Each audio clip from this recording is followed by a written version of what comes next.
বন্ধুরা, আজ আমরা কথা বলতে যাচ্ছি ব্রুস লির ৯টি ভয়ঙ্কর কীর্তি সম্পর্কে। বন্ধুরা, ব্রুস লি, যিনি মার্শাল আর্টের জগতে দেবতা বলে পরিচিত, কিন্তু এই একই ব্যক্তি একসময় গলিমহল্লার ছেলেদের কাছে মার খেয়ে বাড়ি ফিরতেন। কিন্তু কয়েক বছর পর সেই ছেলেটি বিশ্বের সবচেয়ে ভয়ঙ্কর মার্শাল আর্টিস্ট হয়ে ওঠেন। একসময় একটি হাতও কাউকে আঘাত করার জন্য উঠত না, কিন্তু সেই ব্যক্তি এখন এক মুহূর্তে যে কাউকে মৃত্যুর মুখে পাঠিয়ে দিতে পারতেন। এর মধ্যে কিছু কীর্তি ছিল হাতে ধরা মুদ্রা কয়েক সেকেন্ডে বদলে ফেলা, আরেকটি মাত্র ২টি আঙুলে পুশ আপ করা, এবং তৃতীয়টি নানচাকু দিয়ে টেনিস বলের বিখ্যাত খেলোয়াড়কে হারিয়ে দেওয়া। বন্ধুরা, এটি তো মাত্র ৯টির মধ্যে ৩টি কীর্তির একটি ঝলক ছিল। এখনও আপনাদের সামনে ৯টি এমন ফাইটস স্কোর ১ ইঞ্চি পাঞ্চ। বন্ধুরা, ভাবুন, যদি কেউ মাত্র ১ ইঞ্চি দূরত্ব থেকে এমন পাঞ্চ মারে যে সামনের লোকটি ২ মিটার দূরে গিয়ে পড়ে, আর যে মারল সে ১ ইঞ্চিও না নড়ে। এটি কোনো কাল্পনিক গল্প নয়, বরং ব্রুস লির বাস্তব কাহিনী ছিল। ১৯৬৪ সালের লং বিচ ইন্টারন্যাশনাল কারাতে টুর্নামেন্টে ব্রুস লি সবার সামনে এই কীর্তি করে দেখিয়েছিলেন। সামনে দাঁড়িয়েছিল একজন অভিজ্ঞ ফাইটার, একজন শক্তিশালী এবং তাকতবর ফাইটার। ব্রুস লি মাত্র ১ ইঞ্চি দূরত্ব থেকে পাঞ্চ মারলেন, আর সেই ফাইটার চেয়ারসহ প্রায় ২ মিটার দূরে টেনে চলে গেল। শুধু তাই নয়, কিছুক্ষণ পর ব্রুস লি ৬ ইঞ্চি দূরত্ব থেকে আরেকটি পাঞ্চ মারলেন, আর এবার সেই ফাইটার প্রায় ১০ ফুট দূরে টেনে চলে গেল। এখন ভাবুন, ব্রুস লি কোনো রান আপ নেননি, কোনো ঝাঁকুনি দেননি, তিনি এক জায়গায় দাঁড়িয়েছিলেন, যেন একটি বড় পাথর। এটি ঠিক যেমন আপনি একটি ভারী পাথর দিয়ে ফুটবল মারেন, পাথর তার জায়গায় থাকে, কিন্তু বল অনেক দূরে উড়ে যায়। ব্রুস লির শরীর ছিল সেই পাথরের মতো, স্থির, শক্ত এবং অসাধারণ তাকতবর। আশপাশে দাঁড়ানো লোকেরা এই দৃশ্য দেখে হতবাক হয়ে গিয়েছিল। প্রত্যেকের মনে একটাই প্রশ্ন ছিল, কেউ কি না নড়ে এত শক্তি দিয়ে কাউকে এত দূরে ছুঁড়ে ফেলতে পারে? বিশ্বে ১ ইঞ্চি পাঞ্চের পরিচিতি যদি কেউ দিয়ে থাকে, তবে তিনি ছিলেন শুধুমাত্র ব্রুস লি। আজও অনেকে এই কৌশল অনুকরণ করার চেষ্টা করে, কিন্তু ব্রুস লির মতো প্রভাব কেউ ফেলতে পারে না। নম্বর ২, ব্লাইন্ড ফোল্ডেড স্পারিং। ব্রুস লির এমন একটি কীর্তি, যা দেখে সবাই হতবাক হয়ে গিয়েছিল। চোখে কালো কাপড় বেঁধে লড়াই করা। হ্যাঁ, ব্রুস লি তার চোখে কালো কাপড় বেঁধেছিলেন, আর সামনে ছিলেন তার নিজের শিষ্য টাকি কিমুরা। এখন একটু ভাবুন, চোখে কিছুই দেখা যাচ্ছে না, সামনের লোকটি আক্রমণ করছে, কিন্তু তবু ব্রুস লি প্রতিটি আক্রমণ ঠেকিয়ে দিচ্ছেন এবং কয়েক সেকেন্ডের মধ্যে তাকে মাটিতে ফেলে দিচ্ছেন। প্রথমবার সামনের লোকটি কিক মারল, ব্রুস লি শব্দ থেকে আন্দাজ করে ধরে ফেললেন এবং একটি মুভেই তাকে মাটিতে ফেলে দিলেন। দ্বিতীয়বার আবার আক্রমণ হল, কিন্তু আবারও একই অবস্থা। ব্রুস লি পলক ফেলার মধ্যে কাঁধ ধরে তাকে পটকে দিলেন। ব্রুস লির এই বিস্ময়কর দক্ষতার কারণ ছিল শুধু শক্তি নয়, বরং তার তীক্ষ্ণ শ্রবণশক্তি, ফুসফুসে মন এবং অসাধারণ রিফ্লেক্স।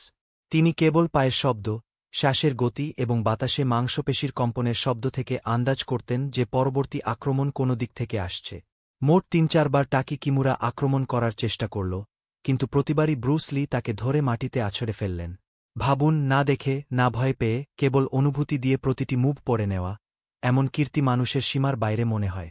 আজও মার্শাল আর্টের জগতে ব্রুস লির এই ব্লাইন্ডফোল্ড ফাইট দৃশ্যটি সবচেয়ে অনন্য এবং অবিশ্বাস্য মুহূর্ত হিসেবে বিবেচিত হয়। নম্বর ৩, পিং পং নানচাকু। ব্রুস লির এমন একটি কীর্তি, যা দেখে বিশ্ব আজও হতবাক। নানচাকু দিয়ে টেবিল টেনিস খেলা। হ্যাঁ, ব্রুস লি একবার এমন কীর্তি করে দেখিয়েছিলেন, যা মানুষের কল্পনারও অতীত। একটি বিজ্ঞাপনের শুটিংয়ের সময় ব্রুস লি টেবিল টেনিস খেলতে এলেন, কিন্তু হাতে র্যাকেট ছিল না, ছিল নানচাকু।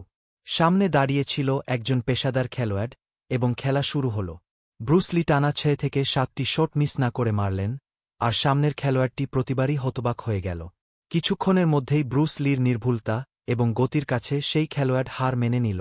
এরপর এলো দুজন নতুন খেলোয়াড়, যারা এই খেলায় বহুবার পদক জিতেছিল। তারা দুজন মিলে ব্রুস লিকে হারানোর চেষ্টা করল, কিন্তু ব্রুস লির ফোকাস, টাইমিং এবং নানচাকুর উপর নিয়ন্ত্রণ এতটাই নিখুঁত ছিল যে তিনি ডানে, বাজে, উপরে, নিচে, সব কোণ থেকে পিং পংয়ের শট মারলেন। শেষে এই ২ চ্যাম্পিয়ন খেলোয়াড়ও ব্রুস লির কাছে হার মেনে নিল। ভাবুন, র্যাকেট নয়, নানচাকু, একটি অস্ত্র, যা দিয়ে ব্রুস লি কেবল মার্শাল আর্টই করতেন না, বরং তা এত নিখুঁতভাবে নিয়ন্ত্রণ করতেন যে পিং পংয়ের মতো সূক্ষ্ম খেলায়ও অপরাজেয় প্রমাণিত হলেন। বন্ধুরা, এই ছোট্ট নানচাকু দিয়ে বলগুলো এত নির্ভুলভাবে মারা, যদিও কোনো অলৌকিক ঘটনার চেয়ে কম মনে হয় না, এর মানে স্পষ্ট, ব্রুস লির হাতের ধরন এবং চোখের নজর কেবল কারাতেই নয়, মানুষের ক্ষমতারও অনেক বাইরে ছিল। নম্বর ৪, 2 ফিঙ্গার পুশ আপ। বন্ধুরা, আপনারা বলুন, আপনি একবারে কতবার পুশ আপ করতে পারেন? 3-0, 4-0 নাকি 5-0? কিন্তু এখন শুনুন ব্রুস লির কথা। ব্রুস লি পুশ আপ করতেন, কিন্তু তা মাত্র 2টি আঙুলে। হ্যাঁ, 2 ফিঙ্গার পুশ আপ। এবং এটি কোনো স্টান্ট ছিল না, তিনি এটি টানা 100 বার করতেন, বিরতি ছাড়াই। আজও অনেকে সোশ্যাল মিডিয়ায় ব্রুস লির মতো 2 ফিঙ্গার পুশ আপ করার চেষ্টা করে, কিন্তু তাদের মতো নির্ভুলতা, ভারসাম্য এবং শক্তি দিয়ে করা সবার পক্ষে সম্ভব নয়। 2টি আঙুল সোজা করে পুরো শরীর মাটি থেকে উপরে তোলা, তাও কাপা ছাড়াই, কেবল ব্রুস লির মতো লোহার মানুষই করতে পারতেন। শুধু তাই নয়, তিনি এক হাতে 400 পুশ আপ করতেন, আর 2 হাতে একসঙ্গে 1500 পুশ আপ, তাও একবারে, বিরতি ছাড়া, ক্লান্ত না হয়ে। ব্রুস লির বিশ্বাস ছিল যে শক্তি কেবল মাংসপেশি থেকে আসে না, বরং মানসিক নিয়ন্ত্রণ, শৃঙ্খলা এবং কঠিন অনুশীলন থেকে আসে। তার এই 2 আঙুলের পুশ আপ আজও মার্শাল আর্টের জগতে একটি উদাহরণ হিসেবে বিবেচিত হয়। তাই ভাবুন বন্ধুরা, যেখানে আমরা 2 হাতে 300 পুশ আপে ক্লান্ত হয়ে পড়ি, সেখানে ব্রুস লি 2 আঙুলে 100, 1 হাতে 400 আর 2 হাতে 1500 পুশ আপ করে ফেলতেন। আর এটিই ছিল তার আসল কীর্তি। নম্বর 5, 6 কিকস ইন 1 সেকেন্ড। ভাবুন, যদি কেউ 1 সেকেন্ডে 2 বা 3টি কিক মারে, তাহলে আমরা তাকে সুপারফাস্ট বলব, তাই না? কিন্তু ব্রুস লি যা করেছিলেন, তা মানুষের সীমার বাইরে ছিল। ব্রুস লি 1 সেকেন্ডে 2 বা 3টি নয়, পুরো 6টি কিক মারতেন, তাও একদম নির্ভুলভাবে লক্ষ্যে। এটি কোনো গল্প নয়, বরং ক্যামেরায় রেকর্ড করা বাস্তব ফুটেজেও স্পষ্ট দেখা যায় যে ব্রুস লির পা বিদ্যুতের চেয়েও দ্রুত চলত। প্রতিটি কিক ভিন্ন কোণ থেকে, ভিন্ন শক্তিতে এবং ভিন্ন দিকে হতো, যার মানে সামনের লোকটি ভাবতেও পারত না যে পরবর্তী কিক কোথা থেকে আসবে। এই কীর্তি কেবল শক্তির নয়, এটি ছিল গতি, নিয়ন্ত্রণ এবং অনুশীলনের এক অতুলনীয় উদাহরণ। এখন ভাবুন বন্ধুরা, যদি ব্রুস লি 1 সেকেন্ডে 6টি কিক মারতেন, তাহলে 1 মিনিটে তিনি প্রায় 360টি কিক মারতে পারতেন। আর যদি এই কিকগুলো কোনো মানুষের শরীরে 1 মিনিট ধরে টানা পড়ত, তাহলে ভাবুন, সেই মানুষের কি অবস্থা হতো? হয়তো সেখানেই তার প্রাণ যেত, কারণ এই কিকগুলো কেবল আঘাত নয়, তুফানের মতো আঘাত করত। নম্বর 6, 330 পাউন্ডের ব্যাগে কিক। বন্ধুরা ভাবুন, কেউ কি 330 পাউন্ড, অর্থাৎ প্রায় 150 কেজি ওজনের একটি ব্যাগকে কেবল একটি কিকে হাওয়ায় উড়িয়ে দিতে পারে? শুনে অসম্ভব মনে হয়, তাই না? কিন্তু ব্রুস লি এটিকেও সম্ভব করে দেখিয়েছিলেন। একবার প্রশিক্ষণের সময় ব্রুস লি একটি 330 পাউন্ডের ভারী বালির ব্যাগ নিয়েছিলেন, যা সাধারণ মানুষ হিলাতেও কাঁপতে শুরু করে। কিন্তু ব্রুস লি তাতে একটি কিক মারলেন, আর ব্যাগটি হাওয়ায় উড়ে গেল। এত প্রচণ্ড শক্তি, এত দ্রুত গতি যে সেখানে উপস্থিত লোকেরা কেবল দেখতে থাকল। ভাবুন, একজন মানুষ তার পায়ের শক্তি দিয়ে 150 কেজি, 330 পাউন্ড ওজন হাওয়ায় উড়িয়ে দিল। এটি কোনো সাধারণ মানুষের জন্য নয়, কোনো জৈবিক অস্ত্রের জন্য সম্ভব ছিল। আর বন্ধুরা, শুধু তাই নয়, ব্রুস লি তার এই সুপার কিকের প্রশিক্ষণের জন্য প্রায়ই তার সঙ্গীদের ভারী ব্যাগ ধরতে বলতেন। কিন্তু তার কিক এত জোরে হতো যে ব্যাগ ধরা লোকেরা নিজেরাই পিছনে সরে যেত। এতবার তাদের বদলাতে হতো কারণ কেউই সেই গতি সামলাতে পারত না। ব্রুস লি এই একটি কিক এতবার পুনরাবৃত্তি করতেন যে সবাই দেখে হতবাক হয়ে যেত। নম্বর 7, ক্যামেরা ফ্রেম রেটের চেয়ে দ্রুত। বন্ধুরা, আপনি কি কখনো শুনেছেন যে কেউ ক্যামেরার চেয়েও দ্রুত হতে পারে? এটি মজার মতো শোনায়, কিন্তু ব্রুস লির ক্ষেত্রে এটি বাস্তব ছিল।